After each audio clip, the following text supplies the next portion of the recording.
What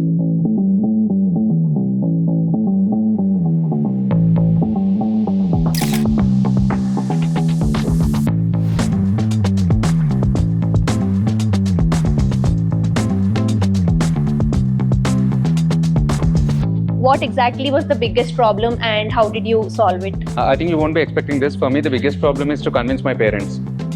So I'm working in Microsoft, which is deemed as a retirement company. I got a call from Bahubali office saying that, hey, we are calling from Marka Media. So that was a big breakthrough. That gave me confidence. And that was officially the first client, and then it picked up from there. And yeah, today we served more than 5,000 clients. Change I would make if I'm starting today is start fast.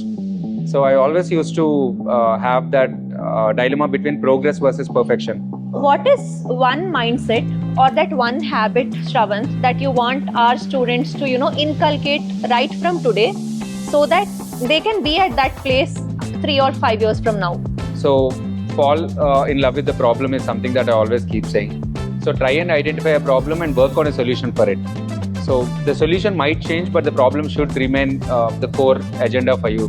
What are your daily habits or routines that contribute to your success? One habit is I never skip making a to-do list before going to bed. Book reading really helps me a lot. For books, I think if for aspiring entrepreneurs, I would suggest start with Why.